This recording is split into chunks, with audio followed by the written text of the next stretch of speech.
So it's almost exactly a year now that we've been on the road, and as you can see, it's a really tough time.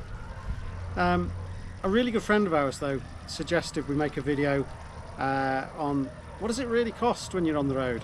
A lot of people out there are planning it, doing it.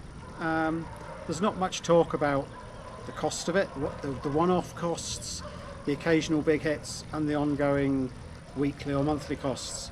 So I sat down and did a bit of research to what it's cost us so far, what we've spent. I wanted to share those with you. May give you a few ideas if you're thinking about it, or if you're already doing it, where you might save a bit of money. So I split it down into different sections. First is the initial setup and the preparation. Then you've got the occasional and the one-off, the big hit costs. Then there's the sort of ongoing weekly living costs. Then I've got some suggestions on money saving tips, where we found that we can save a bit of money, or quite a bit of money. So the initial setup, that's a really difficult one, and it differs for everybody. Some people do it buying fairly well used vans, kitting it out themselves, and really doing it on creating value for money, doing it efficiently. So you can spend hundreds of thousands if you go for a new rig that's been professionally built, to going for an older vehicle that you do yourself. So it's not even worth talking about the numbers on that. You just have to decide what's right for you on that one, because the range is so huge. It really is. There's a lot of used rigs out there on the different Overlanding forums, on eBay, on Facebook Marketplace, and often you can pick up quite a good vehicle that somebody's come to the end of their travels and they're just ready to move it on and go back to living in a house again, or an apartment, I guess. With everything, the truck, everything's a compromise, and it's sometimes tempted to go as big as you think you can afford, but that's not best for everybody. Bigger trucks can't get into some of those smaller towns. Sometimes you can't find a parking space with them or a campsite for them. You might not be able to go over weight restricted bridges or under height restricted bridges. So bigger isn't always better, which I probably initially thought it was. So occasional costs. We started off in the UK. We had the truck built in the UK, and then had to prepare and ship it across the pond from Liverpool to New York. So we had some big hits. The initial shipping cost from Liverpool to New York was about $6,500, including the insurance for the trip. That's about 5,200 UK pounds. And the insurance to cover the US and Canada for 12 months was even more than that. That was $7,000 for a comprehensive policy. That was about £5,500. Travel insurance, especially with my cancer a couple of years ago, that cost for the two of us for a year, that cost £1,900 or $2,400. If you're going to the US, it's far more expensive in the US and Canada for travel insurance. So if you're going around Europe, you haven't got the same shipping costs if you're already there, and your travel insurance costs are cheaper. We had a big hit cost a few months ago. We got a puncture and the sidewall of the tyre, so it wasn't repairable, and we realised that maybe the tyres were getting to an age. They'd been on the truck when we got it, and for a number of years before that, and we decided that we were going to have to take the hit and get some new tyres. So given the type of truck it is, and that everything's expensive for that cost us, for 4 tyres, that cost us $3,700 fitted, which is about £3,000. Not something we were expecting, so that was rather painful when it came out of the blue. We've also had to do a bit of maintenance on the truck. We had the hub seals go at the front. I was lucky enough to be able to source them in California, but had to get a special part shipped across from the UK. Luckily I did the work myself, and it always saves money if you can do stuff on your truck yourself, especially in the US and Canada. US and Canada, mechanics costs really pretty high, we found. In Mexico, not so much, but we spent about $1,500 US, or about £1,300 on the hub seals and on doing the sort of routine maintenance things, servicing the engine, changing the oil and the filter. So that's, what's that? That's about just over $100 or about £100 a month. On to living and travelling expenses. Probably the biggest for us was fuel. But then we've been travelling quite a bit. We went across from New York, we travelled west across the states to Montana, up into Canada, through Banff and Jasper National Parks, down through Vancouver, and now we've come all the way down the west coast, and we're in Mexico now. So while we were in the US and Canada, we travelled 21,000 kilometres, or that's about 13,000 miles, and on diesel, because it's a diesel truck we've got, which does around 10 miles to the gallon, so it certainly isn't the most efficient. We spent about £6,000 or $7,500 in 10 months. So what's that? That's about £600 or $750 a month. If you slow your travel down, you'll obviously save money. If you speed it up, you'll spend more money. But the big thing will be how fuel efficient your vehicle is. You might not be travelling very much and you might have a far more fuel efficient vehicle. 10 miles per gallon, it's not the best. So that was a big hit for us, fuel cost in the US. Whilst everybody says Mexico's cheaper, it really is. But fuel is about the same. It's cheaper than California, but it's a little bit more expensive than, I think it was Arizona, which was pretty cheap. Groceries. Now that's a cost you've got whether you're van living, overlanding, or just living normally. So it shouldn't change too much. In the US and Canada, we found we were spending somewhere about £500 or $600 a month. Since being in Mexico, that's probably halved, and that includes eating out a lot more.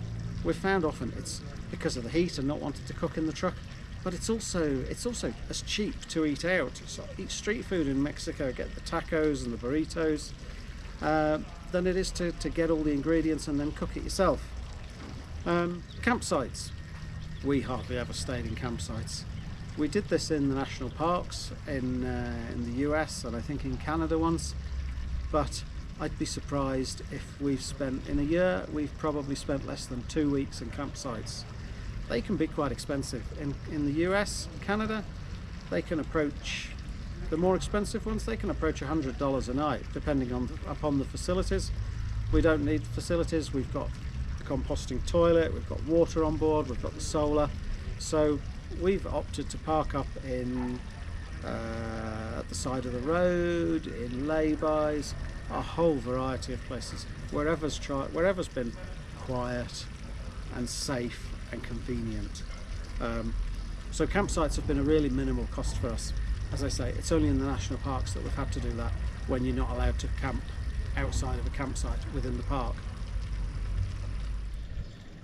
Everybody wants to stay in touch when they're on the road, so we've ended up getting SIM cards in each of the countries we've been in. Sometimes not just once, but we've changed 2 or 3 times if we've seen a better deal. We've probably spent around $80 or £70 a month on mobile data, SIM cards. Canada was particularly expensive for mobile data. US not so bad. Mexico a bit cheaper still, but somewhere about £70, $80 a month. Now of course the Starlink, that's a complete game changer. Starlink's around $150 a month in the US, or I think it's $65 US if you get it delivered to Mexico and give a Mexican service address. We did that, so happy days. Eating out, we did not do that much in the US and Canada. Couldn't afford to. It was so expensive. Sometimes it was $20 odd for just a burger and fries. We've tried to do it. We've had to do it on a shoestring. We've given up our jobs. We've not got much income coming in from the UK, just from renting a house out. So we've done our best to live within that budget. Not terribly effectively in the US and Canada, it has to be said. So it just depends entirely how much you want to eat out and where you want to eat out as to how much you'll end up spending. But as I said earlier, in Canada, it's not expensive to eat out. It really isn't, and it's not much more expensive than getting the ingredients and eating in. Water. In Mexico, we've had to pay for water. Not very much, but you can't drink the tap water here. So you can't just find a faucet or a tap and fill up your tank with your hose. In the US and Canada, we never once paid for water. We were always able to find somewhere, a gas station, no end of places. We just saw a faucet on the side of a building, knocked and said, any chance we can fill it with water? And they were always, yeah, go ahead. In Mexico, we probably pay $20, £20-ish a month to fill up with water. So it's not a big cost, luckily. But it's kind of essential, isn't it? That's all the stuff going out. But of course, when you're on the road, you're saving a lot of money too. Back home, we had property taxes, electricity bills, gas bills, maintenance of the house, house insurance. We have none of that on the road. So you've got to offset it a wee bit as well. Okay, on to money saving tips. What have we learnt in the last year as to where to save a few pounds, dollars or pesos? So we bought a water faucet key on Amazon, because frequently we would find that the taps or the faucets on the side of buildings, they didn't have a handle on them that you could just turn. You needed a key. So for $10 we got a key with 4 different sizes of fitting on it, and it meant that we've always been able to fill up with water when we found a faucet. That was great. That was really handy to have in the US and Canada.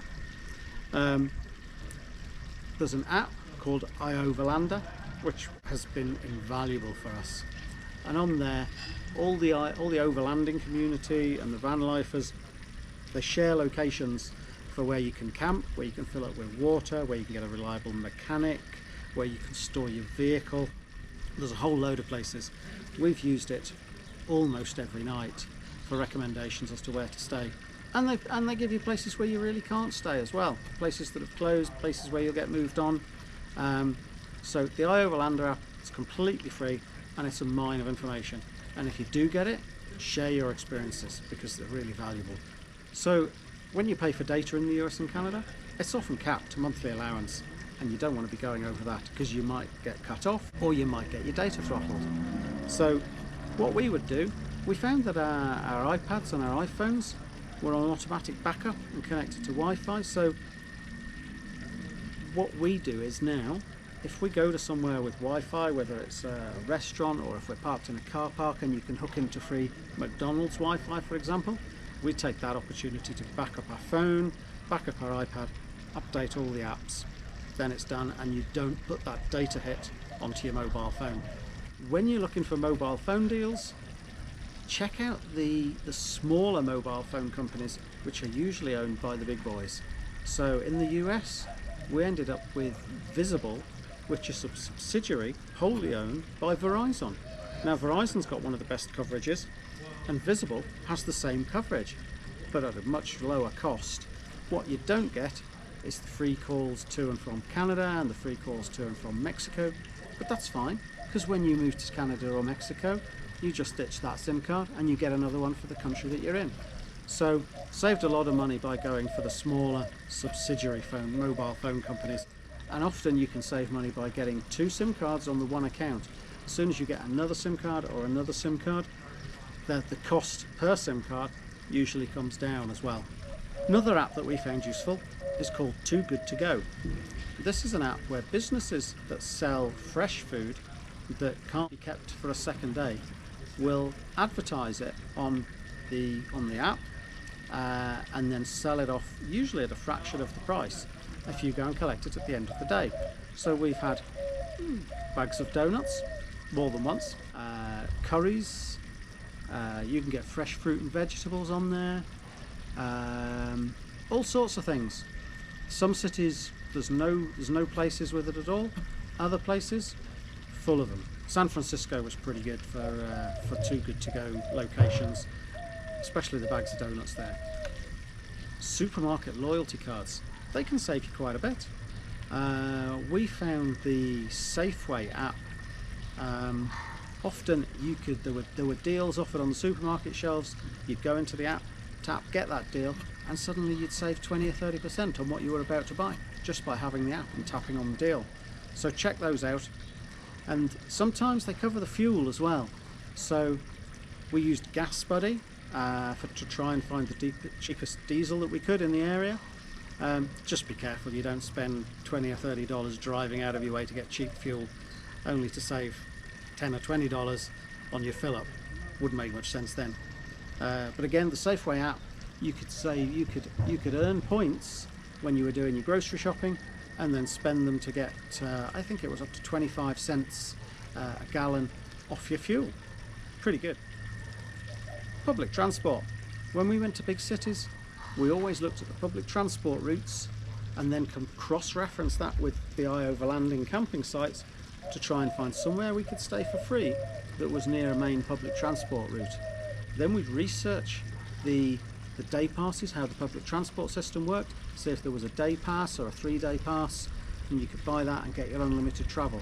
Great way to see the city, leave your truck outside and get in and out far more quickly without getting caught up in the traffic and struggling to find somewhere to park in the city. We have visited a few breweries on our travel, and more than once we've been going to get another drink, we've said to the guys, love to have another drink but don't want to drink and drive.